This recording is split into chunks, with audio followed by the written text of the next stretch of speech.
تو یہ پیغام صدیق صرف اپنی ذات اپنے گھرانے کو نہیں ساری امت کو دے کے گیا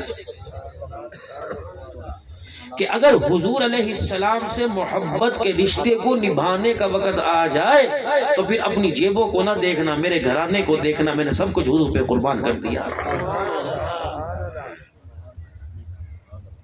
وہ صحابیہ جس کا ذکر علماء اپنے پروگرام میں اپنے بیانات میں کرتے ہیں کہ جس کا شوہر بھی، جس کا بیٹا بھی، جس کا بھائی بھی اور جس کا باپ بھی اللہ کے راستے میں شہید ہو گئے، وہ ہر ایک کی شہادت کے بعد یہ پوچھتی بتاؤ حضور کا حال کیسا ہے؟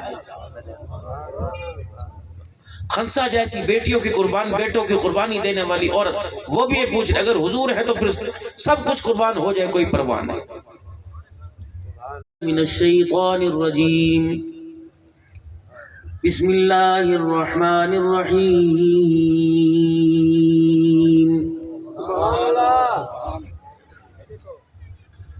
الذین ينفقون فی السراء والضراء والکاظمین الغیظ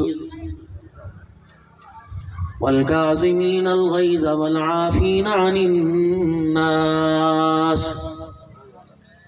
واللہ يحب المحسنین۔ فقال اللہ سبحانہ وتعالی لقد كان لكم في رسول الله أسوة حسنة آمنت بالله صدق الله العظيم۔ درود شریف پڑھ لیں۔ اللهم صل على محمد وعلى آل محمد كما صليت على إبراهيم وعلى آل إبراهيم إنك حميد مجيد۔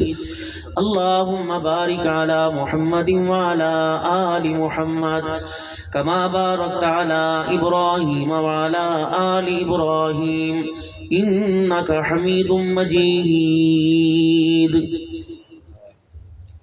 انتہائی واجب الاحترام بزرگوں، عزیز و دوستوں، علاقہ بھر سے آئے ہوئے معزز علماء کرام، مشائخ اعظام،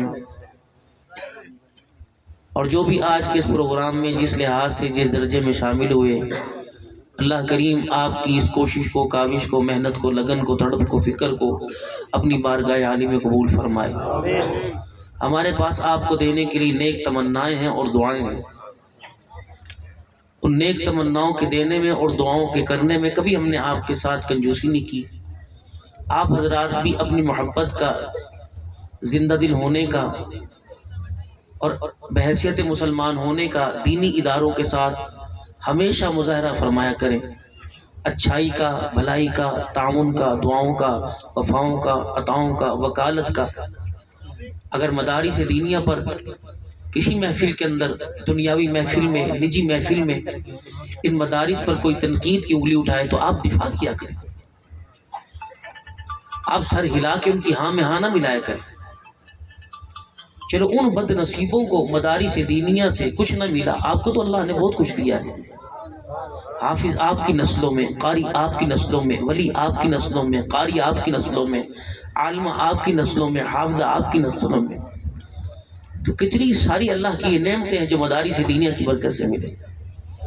ایمان اور تقوی آپ کی نسلوں میں، پرہیزگاری آپ کی نسلوں میں، خدا خوفی آپ کی نسلوں میں، خشیت الہی آپ کی نسلوں میں، محبت اللہ سے، اللہ کا ڈر آپ کی نسلوں میں، تو کتنا کچھ ہے۔ تو اس کے بدلے ہم آپ سے صرف دعا ہی چاہتے ہیں کہ آپ دعا فرما دیا کریں۔ باقی کوئی کسی سے زبردستی نہیں لے سکتا، زبردستی تو کیا کسی سے آرام سے بھی نہیں لے سکتا۔ اگر آپ میری ذات کے لیے دیں تو پھر میں آپ کی منتیں کروں، اگر آپ اللہ کی محبت کے لیے دیں تو پھر وہ مالک ہے، بے نیاز ہے۔ اگر اس کی مرضی کے بغیر دینی مجالس میں، اس کے پروگرام میں، اس کے دین کی محفلوں میں کوئی آ نہیں سکتا تو اس کی اجازت کے بغیر کہ اپنی جیب میں ہاتھ بھی نہیں ڈال سکتا۔ وہ بے نیاز ہو، زمین آسمان کا مالک ہو، سورج چاند اور ستاروں اور ان کی روشنی اس کے قبضے کے اندر ہو، ہر چیز پر اس کی قدرت کا امر ہو، ہر چیز کو جیسے چاہے وہ کر کے رکھ دے۔ وہ کیا ہمارے پیسوں کا بھی کہ آپ سوچے تو صحیح، 1000 روپیہ، 2000 روپیہ، 500 روپیہ، 10 روپیہ ہمارے پیسوں کا محتاج ہے؟ جو کہہ رہا زمین میں نے بنائی، آسمان میں نے بنائے، سورج چاند ستارے میں نے بنائے، یہ ساری انسانیت، یہ ساری مخلوق میں نے تخلیق کی، میں نے بنائی، کوئی ہے جو میری برابری کر سکے؟ اگر اس کی تخلیق میں بھی برابری کرنی کوئی نہیں کر سکتا تو اس کے غنی ہونے میں، اس کے قادر ہونے میں، اس کے علی کل شیء قدیر ہونے میں بھی کوئی اس کی برابری نہیں کر سکتا ہے۔ کم از کم جب اس کی طرف سے کوئی بندوں کے لیے مطالبہ ہے تو اپنی جیبوں کو نہ دیکھا کرو، اس کی شان دیکھا کرو۔ شان تو یہ ہے کہ اپنی جسم کی رگوں کے جتنے خون کے قطرے ہیں سارے اس پہ قربان کر دیں، مال جان قربان کر دیں، جو کچھ ہے ہمارے پاس قربان کر دیں۔ آپ ہاتھ کھڑے کرتے ہیں، ایک لاجک ایک بات میری سمجھ کے اندر نہیں آتی۔ اگر میں یہاں شعر پڑھوں کہ جس طرح نعت خان پڑھتے ہیں کہ تن من تے دن اولاد بھی باری حضور تو سوچا نہ ذرا آزمائے صدیق نے، تو آپ کے بغلوں سمیت ہاتھ کھڑے واہ واہ واہ واہ واہ واہ۔ تو یہ پیغام صدیق صرف اپنی ذات اپنے گھرانے کو نہیں ساری امت کو دے کے گیا کہ اگر حضور علیہ السلام سے محبت کے رشتے کو نبھانے کا وقت آ جائے تو پھر اپنی جیبوں کو نہ دیکھنا، میرے گھرانے کو دیکھنا، میں نے سب کچھ حضور پہ قربان کر دیا۔ وہ صحابیہ جس کا ذکر علماء اپنے پروگرام میں اپنے بیانات میں کرتے ہیں کہ جس کا شوہر بھی، جس کا بیٹا بھی، جس کا بھائی بھی اور جس کا باپ بھی اللہ کے راستے میں شہید ہو گئے، وہ ہر ایک کی شہادت کے بعد یہ پوچھتی بتاؤ حضور کا حال کیسا ہے؟ خنسا جیسی بیٹیوں کی بیٹوں کی قربانی دینے والی عورت وہ بھی یہ پوچھ رہے اگر حضور ہے تو پھر سب کچھ قربان ہو جائے، کوئی پرواہ نہیں۔